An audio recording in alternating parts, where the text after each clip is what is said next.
What's going on, everybody? C4 here, and welcome to today's video where we are doing our not really early, but still kind of early Philadelphia Eagles mock draft 1.0. I'm kind of sick and tired. Even though my Eagles got a victory over the Giants, we are kind of looking towards the offseason, I would say, right about now. I mean, it's not ready to give up, but we're pretty much close. We need to start preparing and getting some prospects' names out there that can help our team get back to the Super Bowl form that they once were. And I'm going to try to do that with this mock draft. Now, because I said kind of early mock draft, it's because there's not a lot of established, almost consensus rankings around the footballing world. Like, pretty much everyone I have going after the fourth round is not in many, if any. I've seen 4 different websites that have top 10 positional rankings at every single position. I've seen maybe 2 of the guys from my fourth round on that actually are on these lists. So this is kind of, your C4. I mean, eye test. This is my personal rankings, and guys really should go out list. And but I mean, there's still a lot of football left to play. You still have the bowl games, and you got the combine and the Senior Bowl and all that stuff. So plenty could change, but it's just giving you guys something to think about. So we're not really going to talk about Philadelphia in terms of who they're losing and free agency moves and stuff like that. That's for a later video. We're just going to straight up do a mock draft. We have 3 projected picks that we're going to get back in terms of comp picks. I can't remember the last time Philly actually had comp picks, but we have a 4th and 2 6 that we're looking at getting back in terms of compensation. We lost our 3rd. We traded that to the Detroit Lions for Golden Tate, but we'll probably get next year, because Tate will go to free agency, probably a 4th or a 5th round back from that. Maybe even a 3rd, but probably a 4th or 5th for losing Golden Tate. So, I mean, it's not that bad. So, with that being said, we have 1, 2, 2, 4, 4, 5, 6, 6, 6, and 7 for our draft picks. We're starting at number 1 with DeAndre Baker, the cornerback from Georgia, 5'11", 180 pounds so far this season, 37 tackles, 2 interceptions, 9 pass deflections, and a 91.3 Pro Football Focus grade. Now, when you look at DeAndre Baker, coached up very well, playing in the SEC. The only real question with him is his speed. How well does he get a test at the 40-yard dash at the combine? There's some people saying he could run like 4.53, 4.54. And when the guy that's, you're not, your big, lanky, rangy, 6 feet plus 200-pound corner, when you see someone that's 5'11", 180, you're going to expect him to run in the 4.4s or something like that. So 4.5 could be surprising, but in terms of production, that's what we want. And I mean, Philly does need to get some fast corners. Right now, Jalen Mills, slow. Rasul Douglas, slow. I don't think we have a fast corner on the roster. Vontae Maddox is definitely the guy that possesses the most speed, and we've kind of used him as, a corner, slot, safety, hybrid. You got Sidney Jones. He's not bad. So, while we could look for a straight-up burner, I think where Philly's going to pick, the second corner at the board is not that bad. Obviously, Greedy Williams would be the perfect pick for this spot, but I don't see any way Philly's going to be picking any higher than like 12. That's like worst-case scenario, and Greedy Williams is definitely a bona fide, fortified top 10 pick. So, DeAndre Baker's not bad. I think he's safer than some of the other corners. We're talking about Trayvon Mullen. He's your height, weight, speed guy, 6'2". He's going to probably run a really fast 40-yard dash time. I just don't see the production. I think Philly needs, while Trayvon Mullen could have that super high ceiling, could develop into your superstar wide receiver, nothing Jim Schwartz. And if he's coming back as our defense coordinator, nothing Jim Schwartz has done is proven that he can develop and grow these cornerbacks. You know what I'm saying? I haven't seen any cornerback look better since they've come to Jim Schwartz's defense. You got Patrick Robinson out of the nickel. That was about it. So, as in terms of outside corner, which is what we need, I think we go with the guy with the proven production that's the least likely to bust, that needs the least amount of work when he comes to the NFL. And I think where we're picking, that's DeAndre Baker. Going to pick number 2, we have 2 second-rounders. First up, Iowa selecting Jerry Tillery, defensive tackle from Notre Dame, 6'6", 305 pounds. So far in the season, he has 28 tackles, 8.5 tackles for loss, and 7 sacks. Now, the big thing with Jerry Tillery is that that size, 6'6", 305, according to Walter Football, which you kind of need to take with a little bit of grain of salt, he has a report from a scout that they're expecting Tillery to run in the 4.8s. At 6'6", 305, with a frame that he could still add a couple more pounds, he is a freak athlete. And I feel like while defensive tackle doesn't scream, or really anyone on the defensive line screams, Philly needs to use a high pick there.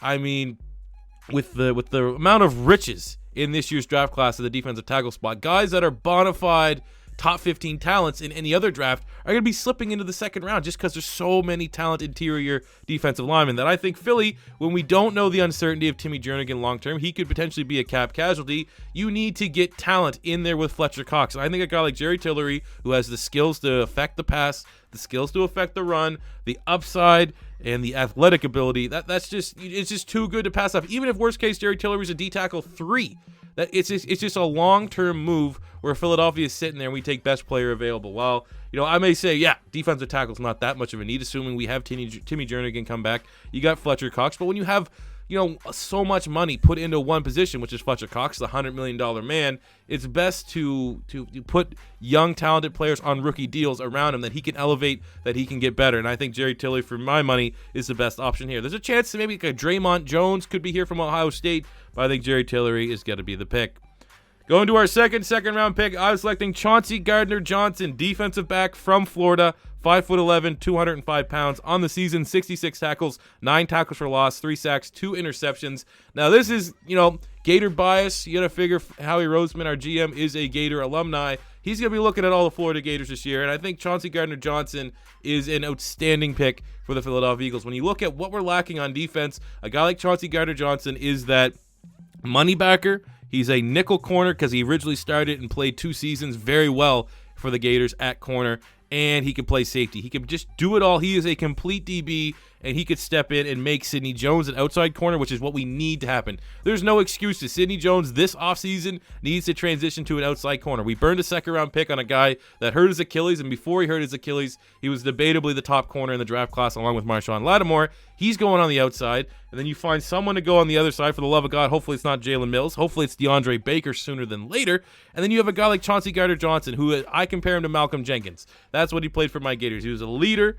He is a tackle machine. He has great tackling ability. He's a big hitter. He's not the biggest player, obviously, at 5'11", 205, but he will lay the lumber. He's aggressive. He has cover ability. He has speed. He can be able to mismatch and cover and just straight up be just shut down tight ends and running backs. I think he is a complete player and needs to be viewed as a straight up DB. I mean, he could be a free safety, he could be a nickel back, he can be a money backer, he can be all of those things. And I feel like you bring him in with Malcolm Jenkins, they can learn off each other, but that can have Malcolm Jenkins really drop back and play more in coverage, where that is still the strength of his game. Even though he's getting out there in age and the straight line speed might not be there for Jenk, he is still probably our best cover player. And the less we have him in the box as a tackler, which is definitely not his strength, he can do it, but having another player that has similar skill sets, being able to bounce off him, gives us some cap flexibility if we get him to, maybe move on from Rodney McLeod. I don't know. Or maybe they're going to move on from Rodney McLeod and keep Avonte Maddox back there at safety. Maddox wasn't that bad, but I think for what he can bring to our defense, how many multiple positions he can fill, Chauncey Gardner-Johnson. Because right now, what do we got? Nate Gary will occasionally play that money backer role. Malcolm Jenkins. Sometimes you'll see Camus. Going to our first pick in the 4th round, I have us going Preston Williams, wide receiver from Colorado State. 6'4", 210 pounds on the season, 96 catches, 1,300 yards, and 14 touchdowns. Now, he's not on anyone's top 10s, and it's because he has some off the field, nothing horrific, but he did get in a pushing match with his ex-girlfriend off campus. It wasn't like he was punching and stuff like that. It just was, not excusing it at all. I'm just saying, I'm putting out there what happened. It's not like Tyreek where he punched a pregnant girlfriend or anything like that. But I think when you look at a guy like Preston Williams, 6'4", 210, possession-type guy with some speed, ability to take the top off the defense, comes from a pass-happy offense. We've seen Michael Gallup go, roughly this range. What did he go, 3rd or 4th round, something like that, to the Dallas Cowboys last year. Hollywood Higgins for the Cleveland Browns went similar range. I think a guy like Preston Williams really needs to bring in another option at wide receiver. Golden Tate's only a 1-year Band-Aid, so we're still going with the unit of essentially Mac Hollins, Alshon Jeffrey, and Nelson Aguilar, getting another guy for depth on the outside because Alshon has struggled to stay healthy, not so much with the Eagles, but throughout his career more so with the Chicago Bears. We need more depth there. And as long as Howie and Joe Douglas clears the off the field, I think Preston Williams in the 4th round would be a baller pick. Going to our 4th round, which is one of our projected comp picks, I was going Max Sharping, offensive tackle from Northern Illinois, 6'6", 320 pounds, so he fits that big mauler mold that Doug Peterson wants his offensive lineman to have. We've seen it with Pryor, Mailata, Siumalu, like all these guys that he's drafting are that, they're not the finesse guys, the Lane Johnson types that we saw with Chip Kelly. He's getting the maulers. And Sharping was a freshman All-American, currently has an 88.3 Pro Football Focus grade. Last year in 2017 had a 99.2 pass blocking grade on Pro Football Focus. We need to retool this offensive line. If Peters is going, and I feel like because everyone's so high on Mailata, that's why I didn't have them taking a tackle in the 2nd round. In the 4th round is where you have to gamble on this guys that maybe one-dimensional, but they're a dimension that we don't currently have. Everyone on the Eagles offensive line, hypothetically, is built to run the ball. Jason Peters, more so at the left tackle, he's been known for his run blocking ability. You got Brandon Brooks, who's our second best offensive lineman, run blocking ability. Lane Johnson, a little bit of both, but more so heavy towards the run. We have no one on the offensive line that their job and they purely excel at. And Jason Kelsey, clearly struggles in pass protection. He's a guy that's a glorified fullback, a lot of people call, even though he's very talented. We need to get someone on the offensive line that their strength is protecting Carson Wentz. And I think that if we're going to get someone at left tackle, go with the guy that covers and protects a quarterback as good as anyone in college football. Might not be as versatile as some of the top-end tackles like Greg Little, Jonah Williams, Dalton Risner, but he brings a dimension to the Eagles offensive line that we need, and he fits the mold of an offensive lineman that Doug Peterson likes. Big Mauler. Going to the 5th round, we have Darrell Henderson, running back from Memphis. I don't know why he's not on a lot of people's top 10 running back lists. I've seen 5 lists. He's not on the top 10 of any. He is going to be this year's potential Kareem Hunt, next mid-round guy that was uber productive at a smaller school that'll be able to carry that over into the next level. Now, Philly's in an awkward spot because it looks like wishful thinking that Josh Adams and Corey Clement can be a nice little tandem. I still like having 3 running backs. I think Darrell Henderson currently has 1,700 rushing yards, 19 touchdowns to go on with 17 receptions for almost 300 yards and 3 TDs for Memphis. Smaller school, yes, but this guy is just a playmaker. Got great speed, great athletic ability, underrated between the tackles for his size. And I think with that production, and it's established production, he's been playing at a very high level for the last 2 years, been one of the best and not talked about running backs in college football. I think a guy like Darrell Henderson would be an excellent addition to our backfield while Philadelphia tries to find our clear-cut 3-down running back. If that's ever going to be something that we try to do, who knows? Maybe Doug Peterson is going to be forever looking for a running back by committee. Who knows? But I just feel like even if Josh Adams does good, or even if Corey Clement establishes himself, Deuce Staley's going to rotate them in and out because that's what he does, and he's an idiot for doing that. So why not have another very talented back like Darrell Henderson, and we get rid of Wendell Smallwood, and Darren Sproles is probably going to retire. Going to the 6th round, where you have 3 picks. First up, we have Tyrone Prescott, offensive guard from NC State, 6'5", 340 pounds. Again, big-time mauler. More of a zone-blocking offensive lineman, which, from a scheme fit standpoint, might not be perfect, but we saw with Matt Pryor, TCU, similar type player. That's not that big of a deal. But Prescott currently has a 90.6 Pro Football Focus grade, and he's excellent in pass protection. Again, if we can solidify the left side of that offensive line more so to be pass protecting, and then we have Kelsey, Brandon Brooks, and Johnson to be the guys that are predominantly stronger in the run game, it just adds that balance that this offensive line, even last year when they were very, very good, one of the best offensive lines, if not the best offensive line in football, we still were more catered towards the run. I like that, a little bit more balanced in the line. You get Sharping in the 4th round, assuming to be left tackle, and then you have Prescott come in and get rid of Seumalo, who definitely should not be starting ever again, and get a guy like Prescott, again, fits the big mauler mold that Doug Peterson likes, and he excels in protecting the quarterback and protecting the franchise in Carson Wentz. I want to have some rookies on rookie deals that excel at protecting your quarterback before we give Carson Wentz his $190 trillion brand new contract. Going to our second 6th round pick, this is a comp pick. I was selecting Derek Beatty, cornerback from Kentucky, adding a little bit of length to our secondary that we currently don't really have outside of Rasul Douglas. And again, Rasul, we don't know if he's going to be converted to safety at some point. Clearly, we're seeing right now does not have the speed to play corner, as I expect. Pretty much most people that have watched him, even back to West Virginia, we all knew he didn't have straight line speed. It was his ball production ability. Maybe you can try and shuffle that around to DB. Just in general, put that as a tag, not a straight corner. But I think a guy like Derek Beatty is going to be interesting to see how he tested the combine. But he's 6'3", 185 pounds so far this season, 34 tackles, an interception, and 7 pass deflections. Again, this is kind of more so a placeholder pick.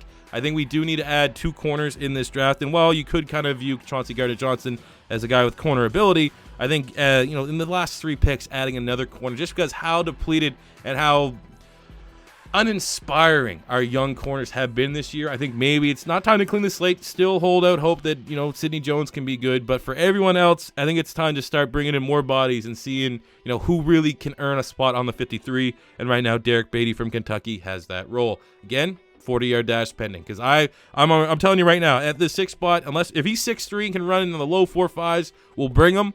But other than that, we're probably going to put in a corner here that's fast, because we just need more speed. Ultimately, we're a very slow defense. Going to our third 6th round pick, I was selecting Carl Granderson, defensive end from Wyoming, 6'5", 250 pounds on the year, 40 tackles, 7.5 tackles for loss, and 3 sacks. More of a guy, he had a bigger year in 2016, but this is just more, we probably are going to need to bring in a defensive end. I don't know what's going on with Brandon Graham. There's a chance that our starting defensive ends next year are Josh Sweat and Derek Barnett, with Michael Bennett being, the inside-outside kind of rotational guy. If we don't bring back, because, Chris Long's probably going to retire. We don't know what's going on with Brandon Graham. So from that standpoint, adding in another defensive end would be good. I think Granderson's going to test pretty well. He's an athletic-looking defensive end. And, on a very underrated Wyoming defensive line. Guy Fan is another really talented playmaker at D tackle or 3-4 end. But I think Granderson, they're not getting talked about enough. I think he can come in, make and challenge for the final 53. And that's kind of when you're getting in the late 6th into 7th. Those are the kind of players that you're looking for, and could emerge as our 4th defensive end, depending on what happens with Brandon Graham. And finally, in the 7th round, I was selecting Joe Dineen Jr., linebacker from Kansas, 6'2", 235 pounds. On the year, 142 tackles, 10.5 tackles for loss, and 3 sacks. And he's very athletic. He came into Kansas as a athlete, quarterback, just running back, linebacker. He played a bunch of positions. I think he's going to test very, very well at the combine. A little bit undersized and might not excel in coverage like a lot of people are looking for. But what are you getting in the 7th round? You're not going to get a complete linebacker. You're going to get a guy that can tackle well. You're going to get a guy that's a good athlete, sideline to sideline. And we got to maybe prepare for the loss of Jordan Hicks to free agency. He's hurt yet again. We don't know if he's going to earn himself a new contract. So I think from that standpoint, I want a guy that's a sure tackler, has the mechanics and athletic ability. And, we don't need to rely on him in coverage. That's why you get a Chauncey Gardner-Johnson. That's why you can play a lot of nickel and only have, keep Nigel Bradham out there. And then you have, like I said, slot in Chauncey Gardner and you get Malcolm Jenkins, get creative ways for that. But I think a guy like Janine can be a guy that can crack the final 53, can get involved on special teams, and will be an every down tackler as he progresses and develops throughout his career. Because I'd say the one position that I think Jim Schwartz can develop, since we've seen him here in Philadelphia, is the linebackers. I think a guy like Dineen, with his athletic ability and his production, has a whole lot of upside. But there's a lot of linebackers here in the 7th round that I think could potentially be available for the Philadelphia Eagles. That would be, linebacker fits. Because, I don't know what's going on with Jordan Hicks. They might bring him back. They might not. Even if they don't, I still think we should look. Joe Giles Harris from Duke. Ben Burke-Kirven from Washington is really nice. You could look at Terrell Hanks from New Mexico State. Sutton Smith, Northern Illinois, Ulysses Gilbert from Akron. There is a bunch of linebackers. That's the strength of the second half. Day 3 of the draft, I believe this year will be the linebacking spot. So there you go, guys. That is my very first Philadelphia Eagles mock draft. I definitely want to hear what you guys think about it and what players you currently want the Philadelphia Eagles to get. I know there's probably going to be a couple shouts for Rodney Anderson at running back, or straight up Greedy Williams, or some other picks. I definitely want to hear it, though. So let me know in the comment section below. As always, if it's your first time stopping by, don't be afraid to hit that subscribe button. Smash the like button if you enjoyed. And until next time, it's C4 saying peace out. And probably next week, we will have my second 2.0 mock draft for all 32 teams. So make sure you tune in for that. And thank you guys for watching. Peace out.